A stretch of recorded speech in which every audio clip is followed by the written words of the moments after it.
Na štefanskú zábavu do Giraltoviec prišlo viac ako 780 ľudí.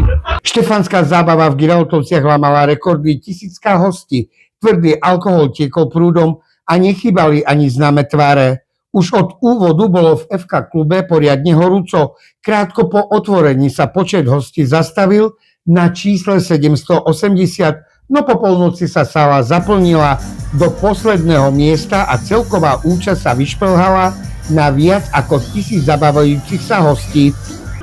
Sú sviatky, ja viem o vás, že vy ste preč, mimo Svidníka teda, väčšinou sa nachádzate v Bratislave. Aký je rozdiel medzi Bratislavou na Štefana a aký je rozdiel sem na severovýchode Slovenska? A vieš čo vám, poviem ti takto, že teda v Bratislave je toho strašne veľa, tam je strašne veľa diskoték a takto, ale rómska hudba tam nikde není. Čiže ja veľmi rád chodím domov a veľmi rád sa zabávam na túto rómskú hudbu. Som veľmi rád, že teda môžem prísť domov, že mi to teda takto umožnili.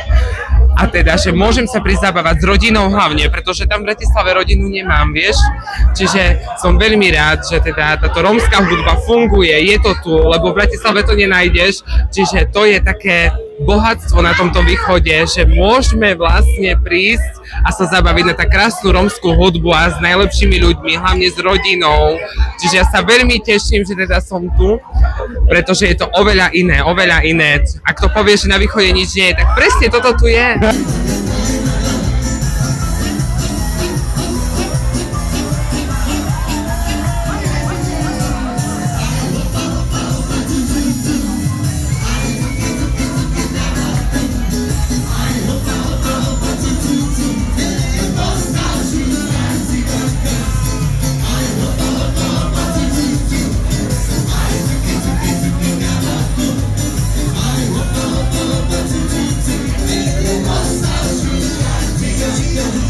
Ako sa cítite, vy ste Čech?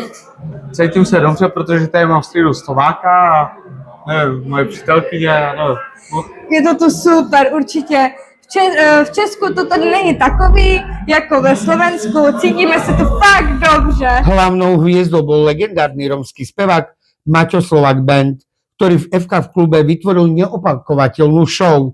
Málo kto z prítomných však vedel o zaujímavosti zo zákulisia. Na otca sa prišiel priamo do sály pozrieť aj jeho syn z prvého manželstva, čo dodalo vystúpeniu osobitý náboj. Hostí večera doplňal svojim vystúpením aj známy spevák Nikolás Murgáč.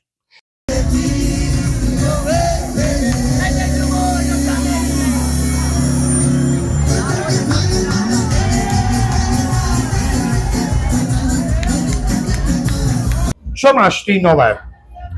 Všetko je po starom, akurát mám mesiac voľno, chcem sa venovať rodinke, hlavne chlapcovi a tak. Aké je to byť synom takého slávneho otca? Je to veľmi super a užitkové. Čo je na tom super? Ľudia vedia, že si syn Maťa Slovaka? Málo kto to ví. Čo si zdedil ty po otcovi? Zdedil som, že sa učím na basu a že sa učím spívať. Z Giraltoviec, redakcia spravodajstva a Erik Larla Katošovie pre TV.